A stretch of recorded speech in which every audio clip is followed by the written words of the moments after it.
It was supposed to be the golden age of U.S.-India relations, the handshake that would bridge oceans, bind economies, and forge a military partnership to counter the rising power of China. But in a matter of months, the smiles faded. The trade deals stalled, and one of the largest defense agreements in recent history, a $3.6 billion order for Boeing P-8I surveillance aircraft, now hangs in limbo. What happened? A single word: tariffs. What began as a calculated show of strength from Washington has spiraled into one of the sharpest downturns in U.S.-India relations in decades, a diplomatic freefall that could reshape the balance of power across Asia. President Donald Trump's second term opened with an unmistakable declaration. America First was no longer just a campaign slogan, it was the bedrock of U.S. trade policy. But for India, once hailed by Trump himself as a great friend, that doctrine quickly turned into a political storm. In early August 2025, the White House dropped a bombshell, an additional 25% tariff on Indian exports to the United States. The punishment, Trump said, was for New Delhi's continued purchase of Russian oil, a direct snub to Western sanctions. With the stroke of a pen, total U.S. duties on Indian goods doubled to 50%, placing India among the most heavily penalized American trading partners. The official justification was wrapped in the language of national security and fair trade, portraying India as a partner drifting into Moscow's orbit. But the messaging cut deeper. From the presidential podium, Trump labeled India's economy dead, and, in an even more inflammatory comparison, placed it on equal footing with Pakistan in his calls for a South Asia ceasefire. For a government that had staked political capital on strengthening ties with Washington, this wasn't just economic punishment.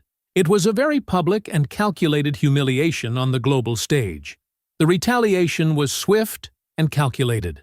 Within mere days of President Trump's tariff announcement, New Delhi moved to freeze some of the largest U.S. defense contracts in recent memory. A quiet, deliberate warning that echoed far beyond Washington's corridors of power. On the chopping block, 6 Boeing P-8I maritime surveillance aircraft for the Indian Navy, a $3.6 billion deal already in advanced stages, Stryker combat vehicles, vital for modernizing India's ground forces, Javelin anti-tank missile systems, a key element in future battlefield readiness. The decision was accompanied by the abrupt cancellation of Defense Minister Rajnath Singh's high-profile trip to Washington, where these agreements were expected to be finalized. Indian officials stressed the pause was not permanent, but it was also not business as usual. Instead, India began reopening diplomatic channels long thought dormant, holding talks with Russia's Vladimir Putin, Brazil's President Lula da Silva, and preparing for Prime Minister Modi's first visit to China in 7 years. The signal was unmistakable. If America wanted to play hardball, India would hedge its bets, diversify its alliances, and remind Washington that it is a buyer in high demand on a global stage crowded with willing sellers. For American defense contractors like Boeing, the pause is a warning shot. India is the world's second-largest arms importer, responsible for 8.3% of all global defense purchases between 2020 and 2024. Losing that business, even temporarily, hits not just profits, but U.S. influence in a market every major arms producer is courting. Ports and factories that expected years of steady orders from India now face uncertainty. And in the agricultural and manufacturing sectors, exporters already squeezed by tariffs on China now see another market slipping away. For India, the tariffs threaten billions in export revenue, particularly in textiles, pharmaceuticals, and engineering goods. But the arms freeze sends a bigger signal. India will not be arm-twisted into abandoning Russian oil or defense equipment. By keeping ties with Moscow, supplier of 70 to 80% of India's military hardware, and engaging with alternative suppliers like France and Israel, India is insulating itself from U.S. leverage. The standoff accelerates a shift already underway: de-dollarization and diversification of trade partnerships. If India, a top global economy, can openly defy U.S. economic pressure and still secure alternative suppliers, other nations may feel emboldened to resist American sanctions and tariffs. It's a subtle but profound change, the slow redrawing of the global trade map. This is more than a tariff dispute. It's a chapter in a much larger story. In the early 2000s, U.S. strategy in Asia hinged on building strong partnerships to counter China's rise.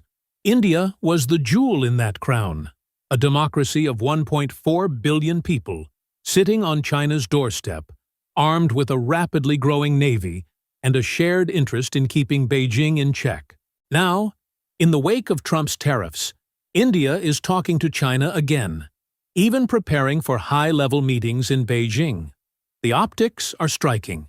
The very nation Washington hoped to lock in as a long-term ally is exploring warmer ties with its rival.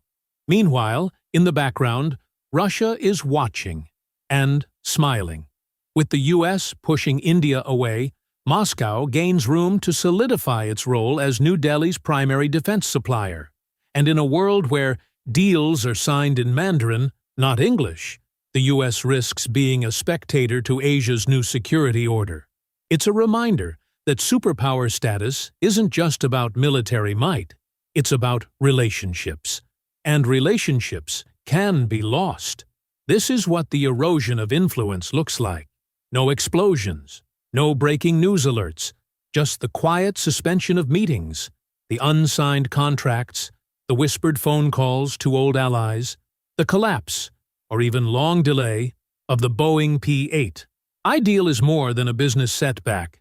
It's a symbol of trust broken, of alliances tested, of a shifting world where even America's closest partners hedge their bets. America wasn't pushed out. It was quietly replaced. Is this how superpowers fade? Through silence, not shock? Drop your thoughts in the comments, share this video, and hit subscribe. This story isn't over yet, and when the next chapter unfolds, you'll want to be here.